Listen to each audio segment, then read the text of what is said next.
आज हम निकल जाते हैं खतरनाक गुफा देखने के लिए। सुबह सुबह मैं अपने दोस्त महेश के घर आ जाता हूँ गाड़ी लेकर, तो हम दोनों निकल जाते हैं खतरनाक गुफा को देखने। रास्ते में पेट्रोल पंप पड़ता है तो हम गाड़ी में पेट्रोल डलवा लेते हैं और पेट्रोल के पैसे देकर निकल जाते हैं अपने सफर के लिए। रास्ते में बहुत प्राचीन हनुमान मंदिर आ जाता है तो हम चले जाते हैं हनुमान जी के दर्शन करने। मंदिर में पहुंचकर हम पहले तो हनुमान जी को यह धोख दे लेते हैं, फिर हम निकल जाते हैं अपने सफर के लिए। रास्ते में हमें बहुत पेड़ और पहाड़ दिखाई देते हैं। रास्ता दोनों तरफ पहाड़ों से घिरा हुआ था। रास्ते का आनंद लेते हुए हम पहुंच जाते हैं खतरनाक गुफा के पास। खतरनाक गुफा पहाड़ियों पर स्थित थी।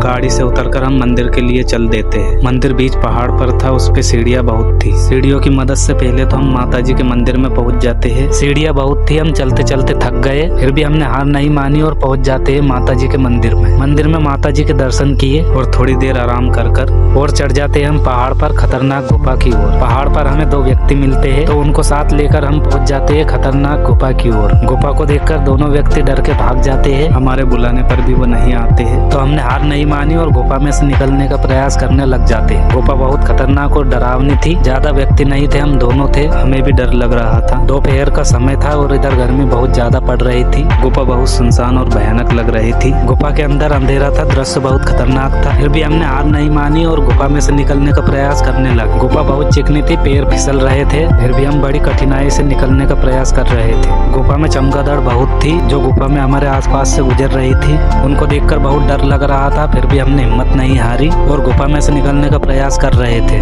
गुफा के पास में बहुत बड़ी बड़ी खाई थी। खाई को देखकर हमें डर लग रहा था और मेरा दोस्त घबराने लग जाता है। मैंने उसकी हिम्मत बढ़ाई। उसके बाद में हम दोनों साथ में गुफा में से निकलने लग जाते हैं। गुफा बहुत सुनसान और खतरनाक थी। उसमें से निकलने में तकरीबन हमें आधा घंटा लग गया था। कहीं कहीं तो गुफा बहुत पतली थी। गुफा में से मैं और मेरा दोस्त बहुत सावधानी पूर्वक निकल आते हैं। पथरीले रास्ते चलकर हम आ जाते हैं नीचे। गुफा के बाहर ही काल भैरव जी का मंदिर था तो हम काल भैरव जी के दर्शन कर लेते हैं और दर्शन करने के बाद में सीढ़ियों की मदद से हम आ जाते हैं नीचे। नीचे आकर देखा तो सुंदर तालाब था। तालाब के पास में थोड़ी देर हम रुके। थोड़ी देर तालाब को देखकर हम निकल जाते हैं घर की तरफ। रास्ते में वन्य प्राणी अभयारण्य चिड़ी को मिल जाता है। उसे देखने के बाद रास्ते में हम आ जाते हैं होटल के पास नाश्ता करने के लिए। होटल पर नाश्ता कर लेते हैं। नाश्ते के पैसे देकर हम निकल जाते हैं घर के लिए। घर आने में हमें शाम हो जाती है। वीडियो आपको कैसा लगा लाइक करे, कमेंट करे, शेयर करे। मिलते हैं नेक्स्ट वीडियो में। जय श्री महाकाल।